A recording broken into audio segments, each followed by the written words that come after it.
안녕하십니까. 미아트 성형외과 K뷰티 아카데미의 저자 장효빈입니다. 이번 시간에는요, 반영구 디자인을 알면 반영구 기술이 50%는 완성된다. 이 주제를 가지고 여러분들하고 한번 살펴보려고 하는데요. 이 말을 딱 들으면 반영구 디자인을 아는 것만으로도 반영구가 50%는 완성이 된다. 그런 뜻이잖아요. 디자인이 그만큼 차지하는 비중이 큰데요. 개중에는 디자인에 대해서 그 중요도에 대해서 잘 인지 못하는 경우도 있어서 이번 시간에는 그런 시간을 가지려고 하고요. 여러분들이 이미 실용편 저희 책에서 이 내용을 살짝 다뤘어요. 그래서 액티브 러닝 그 과제의 문제에 나왔던 내용도 반영구 메이크업 디자인을 배우는 이유는 무엇일까요? 라는 여러분들이 한번 생각하게 만든 그런 과제의 주제이기도 한데요. 지금부터 한번 살펴보도록 하겠습니다. 네. 첫 번째는 이게 디자인이 우리 반영구 시술할 때 눈썹도 있고 아이라인도 있고 입술도 있잖아요. 헤어도 있고 일단 눈썹에 대해서 한번 살펴보도록 하겠습니다. 얼굴형을 결정짓는 가장 중요한 그러니까 우리 얼굴에서 사실은 이 눈썹은 지붕 역할을 한다고 해도 과언이 아닐 정도로 굉장히 중요한 부분인데요. 눈썹은 전체적인 얼굴의 조화를 중심으로 시술이 돼야 되는 거예요. 그쵸? 그래서 눈썹 형태가 곧 그 얼굴 인상에 큰 영향을 주는 거예요. 여러분들이 어떤 날 눈썹을 이렇게 갈매기로 그릴 때, 또 일자로 그릴 때, 여러분들 사진 찍어보면 정말 나는 하나도 변함없는 내 얼굴 그대로인데 인상이 완전히 바뀌는 거를 여러분들 잘 알고 계실 거예요. 그래서 이 조화, 내 얼굴의 인상에 그런 걸 영향을 굉장히 주는 지붕과 같은 이 부분이 바로 눈썹이고요. 그리고 또 관상학적으로 볼 때도 눈의 그 시작점보다 조금 먼저 시작한다는 게 뭐냐면 좀 안쪽으로 조금이라도 그렇죠? 예, 그리고 또 이 끝에 끈긴보다 이 눈 끝보다는 조금 더 이렇게 나와 있고 네, 그 긴 초승달 모양이 관상학적으로 되게 좋은 눈썹이라고 합니다. 그리고 이제 우리가 눈썹 시술을 할 때 디자인할 때 좀 주의할 점이 있어요. 그 시대마다 우리가 지나온 거 생각해보면 유행이라는 게 있었잖아요. 그러니까 저희가 어릴 때는 뭐 예를 들어서 가늘고 긴 눈썹이 유행했다가 또 완전 일자가 눈썹 했다가 요새는 또 살짝 아치를 준 그리고 어떤 때는 좁은 눈썹이 유행하고 또 두꺼운 그런 눈썹이 유행을 하고 근데 이런 시대에 따라서 눈썹은 유행이 많이 변하기 마련인데요. 여러분들이 그 디자인 하실 때 너무 유행에 치우쳐서 시술을 하시게 되면 좀 불편함이 생길 수 있을 거예요. 그런 거는 개인적인 성향이나 어떤 그 직업에 치우쳐서 시술을 한다거나 아니면 너무 유행을 따라간다거나 그러면은 그 얼굴 인상에 맞지 않는 그런 결과를 좀 초래할 수도 있기 때문에 그 좀 조심하셔야 되고 근데 이게 나의 주관적인 생각이 되면 안 돼요. 고객하고 충분히 상담을 해서 그죠? 예, 그렇게 진행을 하셔야 돼요. 그리고 이제 여러분들 지금 저희 교재 30페이지를 지금 보고 계시는 건데요. 교재랑 같이 보시면 좋을 것 같아요.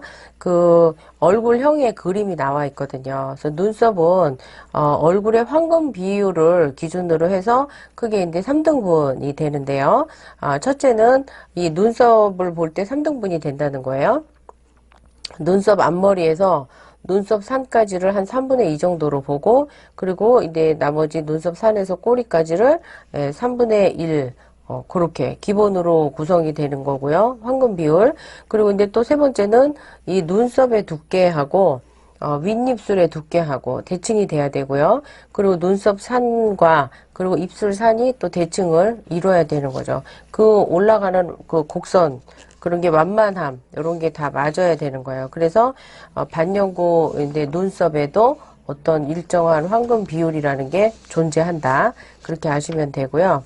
그러면 이 얼굴의 황금 비율을 또 반영구 메이크업 실기에 적용하는 이유가 무엇일까요? 여러분들 보면은 지금 그 화면에 나올 건데요. 눈썹 산 A, B, C라 보고 여기서부터 여기 간격을 또 보고 요 그림을 보시면서 들으시면 되는데요. 얼굴에 있는 황금 분할선이라는 거는 뭐냐면 가로 분할이 3등분이고요. 세로 분할이 5등분으로 나뉘어지는 거예요. 그래서 얼굴의 등분은 사람마다 약간 차이가 있을 수밖에 없죠. 그래서 그 비율이 우리의 생각처럼 정확하게 절대 맞아 떨어지지는 않아요. 근데 이게 일반적으로 사람들이 생활하는 데 있어서 큰 문제를 야기하진 않죠. 그쵸? 자로 재보면 아니어도 메이크업의 전문가한테는 좀 달라요. 전문가 입장에서 보면 이 황금 분할선이라는 거는 가장 이상적인 그런 균형 비율에 맞춰서 그 선에 근접하게, 아주 정확하게는 안 되더라도 근접하게 수정해 주는 거죠. 그럼으로써 그 사람의 그 단점은 좀 보완하고 장점은 살릴 수 있고 그 사람만의 개성을 잘 드러내주는 그런 기준이 좀 필요하다는 이유입니다. 그리고 이제 여러분들 그 화면에 보시면 나오겠지만 얼굴 형태에 따라서 눈썹 시술 디자인이 약간 차이가 있어야 돼요. 물론 그 고객의 선호도도 중요하지만 우리가 분석을 좀 해줄 필요가 있는 거예요. 예를 들어서 얼굴이 좀 길어 보이는 얼굴형이 있어요. 그쵸? 그런 분한테는 어떤 눈썹이 어울리냐면 얼굴이 긴데 아치로 간다거나 그럼 얼굴이 더 길어 보일 수 있거든요. 그래서 가급적이면 세로로 긴 얼굴은 가로로 좀 시술을 해주시는 게 훨씬 더 어려 보이기도 하고 그분한테 더 적합한 눈썹이 돼요. 그래서 이제 완만한 곡선의 좀 일자형 눈썹이 얼굴이 긴 얼굴형에는 잘 어울리죠. 그리고 이제 눈썹 꼬리는 약간 조금 이렇게 벗어나게 그려주는 거죠. 그래서 긴 얼굴이 분할이 돼 보인다는 게 무슨 뜻이냐면 아까 제가 금방 얘기한 것처럼 얼굴이 세로로 길면 우리는 자꾸 가로로 가는 거예요. 그래서 단점을 보완해서 약간 짧아 보이고 어려 보이게 그렇게 디자인하는 게 맞겠죠. 그쵸? 그리고 만약에 이제 고객이 얼굴이 둥근형이다. 둥근형인 경우에는 보통 이런 분들 있잖아요. 얼굴이 더 넓어 보이거나 둥글거나 이걸 별로 안 좋아한단 말이에요. 그쵸? 그러면 그걸 보완해 줄 수 있는 눈썹 디자인이 어떤 건가 생각해보면 약간 상승 느낌으로 너무 지나친 상승은 안 되겠죠. 갈매기형을 원하는 건 아니에요. 약간 각진 느낌의 상승형의 눈썹을 하고 꼬리를 살짝 올려서 그려주면요. 이게 도리어 갸름한 그런 느낌의 얼굴로 연출이 가능합니다. 그래서 이제 고객의 얼굴형이 어떤가 우리가 잘 분석해서 예쁜 디자인을 선택하셔야겠죠. 그리고 이제 예를 들어서 이제 고객의 얼굴이 역삼각형이란 말이에요. 역삼각형은 광대가 좀 나오면서 턱으로 갈수록 슬림해지는 그런 얼굴형이죠. 그런 경우에는 좀 그런 분들은 볼에 살이 없는 분들이 많아요. 그래서 역삼각형으로 보이는 거죠. 그런 경우는 눈썹을 좀 부드럽게 각진 느낌의 얼굴이기 때문에 이거를 보완해 주려면 눈썹은 좀 부드러운 아치형으로 그렇게 해서 하고 약간 일자형도 좋고 어쨌든 이 부분하고 이 부분이 너무 날카롭게 떨어지는 분들은 부드러운 아치를 해주는 게 훨씬 더 어울리겠죠. 그리고 이제 사각형 느낌이 나는 얼굴형이 있어요.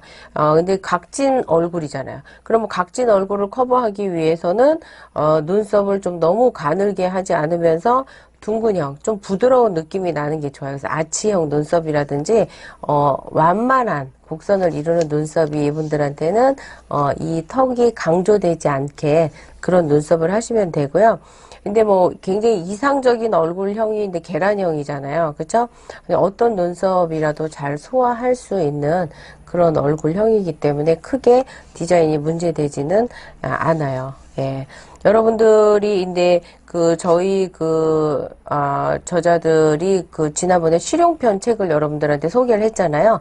그 실용편에도 이런 부분들의 내용이 있고요. 그리고 특히 이제 여러분들이 유튜브에서 액티브 반영구를 치시면 저희 강의 내용을 조금 더 아실 수 있고요. 특별히 이제 어떤 파트냐면 이제 제목이 초보자도 가능한 엠보 실기라는 영상이 있어요. 여러분들이 유튜브를 치시고, 거기에 유튜브에서 액티브 반영구, 치시고 액티브 반영구 중에서도 이제 소제목이 초보자도 가능한 엠보 실기라는 영상이 지금 내용을 여러분들한테 조금 더 도움을 줄 수 있는 그런 영상입니다. 시간이 되실 때 한번 꼭 보시고요. 예.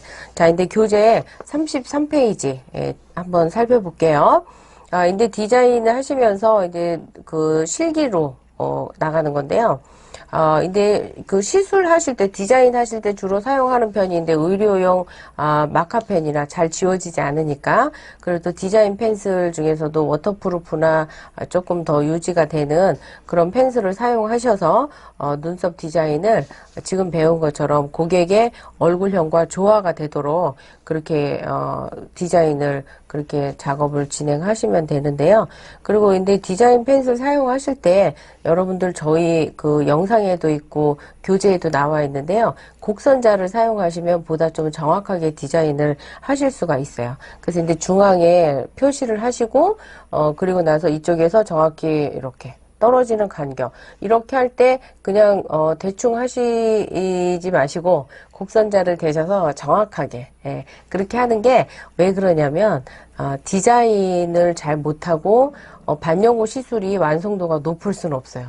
디자인 따로 그 결과물 따로일 수가 없는 거예요. 그쵸? 그래서 디자인 할 때부터 완성도 높은 완성도 있게 여러분들이 디자인을 하셔야 그 시술이 결과도 완성도가 높게 나올 수밖에 없다는 것을 인지를 잘 하시고 그만큼 디자인이 굉장히 중요하고요. 고객하고 소통하시면서 고객이 가장 컴플레인 하는 게 뭐냐면 대부분은 다 디자인이거든요. 그래서 디자인부터 여러분들이 완성도 높게 그렇게 진행을 하셔서 좋은 결과를 얻으시기를 바랍니다.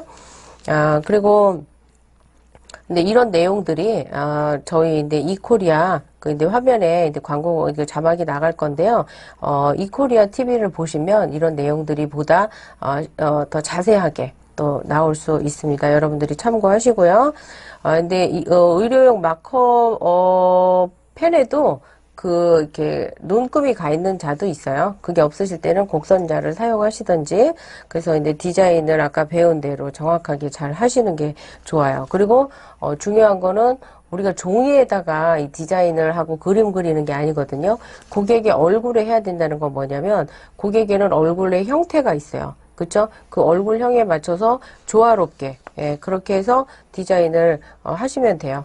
각진 얼굴형에는 둥근 느낌으로, 또 근데 긴 얼굴은 이제 일자형으로, 그리고 약간 둥글면 약간 상승의 느낌에, 그쵸? 둥글면 갸름하게 보이게 해야 되니까, 그리고 역삼각형은 각진 느낌이면 좀 부드럽게 아치형 눈썹을 그렇게 해주시면 돼요.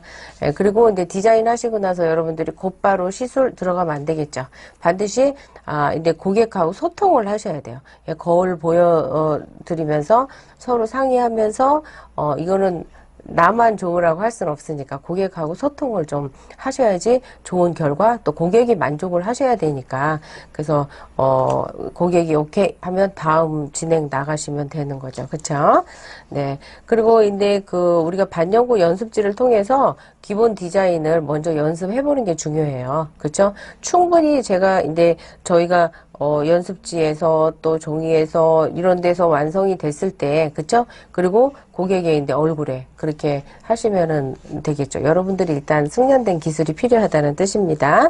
네, 여러분들이 이제 실제 연습을, 고객의 얼굴에 하기 전에 트레이닝 할 때 본인이 연습하실 때, 여러분들한테 이제 잠깐 이렇게 팁을 드리자면, 사실 할 때, 색소나 어떤 도구를 사용하기 전에 디자인들을 많이 하시잖아요. 근데 단순히 종이에다가 펜슬이나 뭐 이런 걸 하다 보면 어떤 거가 조금 부족하게 되냐면 텐션이 되게 중요하거든요. 내가 이 정도 했을 때 밀고 나가는 느낌, 그럼 잡아주는 거 이런 게 필요한데 일반 종이에 충분히 연습하시고 나서 이제 제가 이제 이 제품을 사용해 보니까 굉장히 편하더라고요.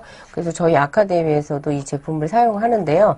니들만 가지고 니들로 또 색소도 처음에 필요 없고 그쵸? 그래서 이제 여러분들 이렇게 보시면 이렇게 자세히 보시면 지금 인데 하나하나 연습할 수 있도록 눈썹이나 아이라인 연습할 수 있도록 돼 있고요. 그리고 또 사람 얼굴이 이렇게 좀 크게 나와 있어요. 그래서 근데 이게 일반 종이하고 다른 점은 뭐냐면 니들로 니들로 요거를 이렇게 디자인을 하면 여기 색깔이 변해요. 그래서 내가 어떻게 디자인을 했고 내가 시술하는 게 어떤 형태가 되겠구나라고 미리 한번 해보고요. 이때 텐션이 너무 강하게 되면 종이가 뜯겨 나가는 그런 현상이 있어요. 그럴 때는 내가 텐션이 지금 너무 강하구나. 이 상태로 고객의 얼굴에 하면 안 되겠구나. 그래서 텐션이 너무 약하면 이게 그 색깔이 나타나지 않거든요. 그래서 그런 경우에 여러분들이 텐션을 연습하기에 매우 훌륭한 도구라고 생각을 해서 저희 아카데미에서 사용하고 있습니다. 그래서 이런 식으로 이제 여러분들이 디자인을 하시면 네, 근데 교재 35페이지에 보시면 디자인하는 순서가 좀 나와 있어요. 근데 디자인하는 거는 사실 어떤 게 정답이다라고 그렇게 말하기는 어려워요. 원장님들마다 각각 다 하는 방식이 있기 때문에, 딱히 이게 정답이다, 이게 정도다라고 말하기는 어려운데요. 우리는 지금 아카데미잖아요. 아카데미에서 배우는 학생들이 혹은 경험이 있으신 분들이 다시 한번 트레이닝하고 나를 한번 더 업그레이드 시키고자 하는 아카데미에서는 저희가 고민하는 거는 어떻게 하면 먼 길 돌아서 가지 않고 저희가 안내하는 지름길로 오느냐. 저희는 보다 수월하게 짧은 기간에 보다 적은 노력으로 훨씬 기술이 향상되고 업그레이드 되는 거를 초점으로 해서 저희 아카데미에서 교육을 하고 있기 때문에 저희 경험을 해봤을 때 이제 오시는 원장님들이 언제 어떻게 했을 때 제일 빨리 쉽게 배우느냐 그런 노하우잖아요. 근데 디자인을 이렇게 하시고 나서 앞에서부터 혹은 뒤에서부터 하는 것보다는 일단 중심축이 굉장히 중요하더라고요. 그래서 이제 3등분 정도 나눠서 가운데에 화면에 보시고 또 교재에 보시는 것처럼 이렇게 가운데 여기가 중심입니다 라고 잡고 시작을 하는 게 리스크를 줄이는 방법이더라고요. 그래서 이제 그 교재나 화면에 보시면 지금 가운데 원이 이렇게 돼 있어요. 근데 이거를 한 번에 긋는 게 아니고요. 선 하나 긋고 타고 타면서 각을 잘 맞춰서 중심을 일단 잡으세요. 그게 이제 첫 번째고 1번부터 5번까지 가는 거예요. 그리고 나서 중심 잡은 다음에 이제 꽂을 거예요. 그럼 이제 6번부터 10번까지죠. 이때 주의할 점은 각이 너무 서지 않도록 해서 이렇게 각을 잘 맞춰가면서 그러니까 대부분 앞에는 모가 여러분들이 거울 잘 보면 눈썹 모가 앞에는 약간 각이 서 있지만 뒤로 꼬리로 갈수록 더 누워 있거든요. 그거를 좀 보겠다는 거죠. 중심 잡고 6번부터 10번은 꼬리를 했죠. 그 다음에는 이제 앞머리로 가는 거예요. 앞머리는 저희가 이제 예시로 나와 있는 것처럼 약간 각이 좀 세워지시는 게 좋으세요. 그래서 그 중심 잡아놓은 거에서 11번부터 이렇게 해서 앞으로 가면서 각을 좀 세우시면 돼요. 그리고 나서 마지막에는 중심 잡아놓은 데에서 이제 안에를 메꾸면 되겠죠. 그쵸? 네, 이런 식으로 해서 1번부터 20선까지 다 완성이 되면 지금 교재 36페이지 그리고 또 여러분들 화면에 보이시는 디자인이 이렇게 나옵니다. 물론 여러분들이 여기에서 응용하고 또 그 고객의 눈썹 결이나 이런 걸 다 맞춰서 잘 완성도를 높이시면 되고요. 그리고 해서 그 디지털 머신 있잖아요. 그래서 디지털 머신으로 페더링 눈썹 기법 여러분들 저희가 전에 강의에서 또 교재에서 다 언급을 한 부분인데요. 또 종이나 고무판에 그 디지털 머신 페더링 기법 눈썹도 똑같이 한번 해보시면 되는데요. 근데 현재 엠보 도구에 표현하려고 하는 게 자연 눈썹이거든요. 자연 눈썹을 더욱 자연스러운 곡선으로 근데 도구를 바꾸는 거예요. 머신 도구로. 그죠? 머신 도구로 활용하고 표현하는 기법. 그리고 이제 그런 기술이 지금 현재 이제 유럽에서는 최근에 머신을 활용해서 그라데이션 기법과 그리고 이제 그거를 융합한 게 뭐냐면은 옹브레 기법이라는 게 있어요. 그래서 이제 옹브레 기법이라는 그 명칭을 가지고 발전한 건데요. 여러분들 이렇게 화면에 보시면 이제는 그 선이 17선이에요. 17개를 가지고 이런 식으로 표현을 한 거예요. 그러면 되게 자연스러운 그런 눈썹인 거죠. 약간 그 융합된 거라고 보시면 되는 거예요. 요거는 디지털 머신을 가지고 17선 활용해서 나온 디자인입니다. 그리고 이제 또 수지 눈썹 하는 경우에도 그 고무판에 디자인 해보는 게 나오는데요. 이제는 도구가 수지 도구를 가지고 이제 활용하는 거예요. 그리고 이제 이거는 그라데이션 기법이거든요. 수지 기법은. 근데 이게 이름만 명칭만 바꿔서 파스텔 기법이라고도 하고 섀도우 기법이다 이렇게 표현하는 게 결국은 이제 그라데이션 기법인데요. 요거는 사실 이 영상을 저희가 이제 유튜브에서도 또 기존의 강의에서도 계속 영상 실기도 보고 또 책에서도 언급을 한 내용인데요. 이렇게 점을 찍는 것처럼 하면서 그라데이션을 해서 앞과 뒤가 충분히 그라데이션이 될 수 있도록 그렇게 하는 기법이 바로 이제 수지 기법인데요. 여러분들이 이런 디자인을 하면서 그리고 실제 또 실기를 도구를 바꿔가면서 이렇게 연결해서 연습하시다 보면 어느새 완성도가 높아져 있고 이해도도 높아져 있고 그래서 저희 아카데미와 함께 같이 성장하시면 될 것 같습니다. 오늘 강의한 거는 여러분들 디자인이 왜 중요한가? 그리고 이 디자인이 완성된 반영구 기술의 50%나 차지한다고 그랬는데 왜 그런지에 대해서 제가 쭉 설명을 했고요. 그리고 여러분들이 각각 도구를 바꿔가면서 디자인하면서 시술하는 것까지 제가 한번 언급을 했습니다.